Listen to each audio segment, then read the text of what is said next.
Studies have found that the act of forgiveness can reap huge rewards for our overall health. Forgiveness can improve sleep patterns, reduce anxiety, and limit depression.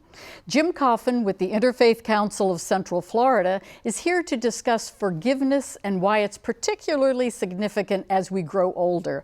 And Jim, welcome. What an interesting subject to discuss. Forgiveness, forgiving ourselves and forgiving others. We're going to touch on forgiving others first, but it is tough as we age. Sometimes we get a little set in our ways, but you're telling us it really is an important aspect of life.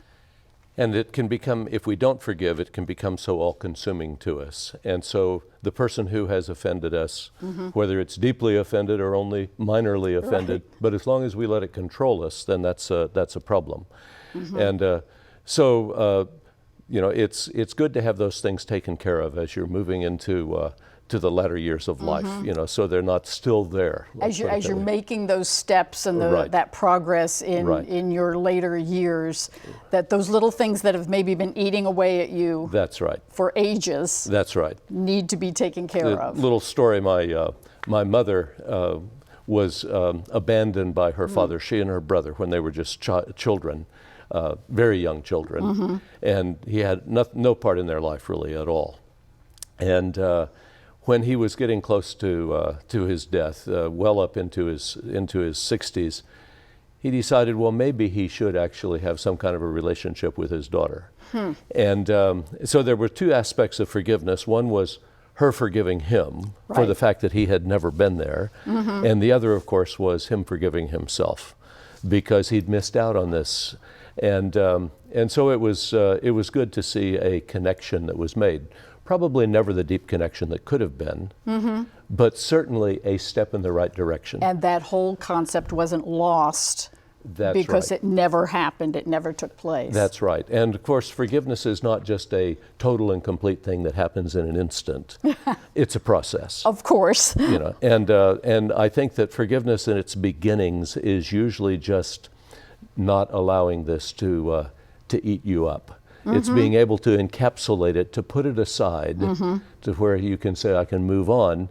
And then there may be deeper forgiveness that comes later, where there's restoration and reconciliation and that kind of thing. But that can't always come. You're right, because we do talk about that in some of our other segments about, kind of being stuck in a situation, stuck in a point in time, and not really fully enjoying your retirement, enjoying your later years, because there's some little something in there. And it's not always with somebody else or another situation. Sometimes it's with ourselves. That's right. And there's a saying that there's a God in heaven who forgives, but can humans forgive themselves? And that's often a big problem, is forgiveness of ourself, recognize our frailty, that we messed up, and this is our fault. We're reaping what we sowed. We have to be honest about that part of the whole story. That's right. It really was my error. Yeah, right. And we're human. Right. And we need to understand that fact too. Right, absolutely. Sometimes I think forgiveness gets rushed a little bit too much. We do need to process this. And, so I'll hear about someone who was murdered, and a relative will say, I've already forgiven the murderer, and a week has passed, or 5 days have passed.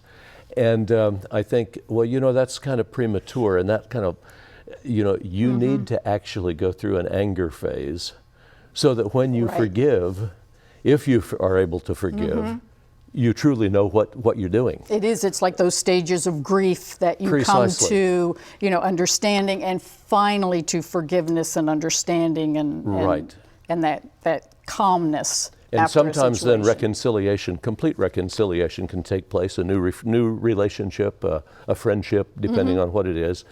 But then there are some times where the offense is so great that it can never be a complete restoration. Abuse situations where the scars are so deep that the individual has to be protected. But to be able to lay aside as much as possible of the burden, whether it's an inner burden or an outer burden. And that's it. As we age, we need to kind of shed these problems and just enjoy our life. I saw a movie. It was, I think, made in 1999 called The Straight Story. And phenomenal movie, G-rated, and but it's about a man who felt the need to forgive. You know, he had to forgive his brother and be reconciled to his brother. Couldn't get to him, and so he rode a lawnmower 300 miles. Oh my goodness. He didn't have a car, rode a lawnmower 300 miles so that he could have that privilege of having forgiveness before he knew his brother was going to die. Well, we're not asking anybody to get out on their lawnmower, but we are talking about forgiveness. And Jim, thanks so much for reminding us how powerful the simple act of forgiving can be to our health and well-being. Great topic. Thank you. Thank you.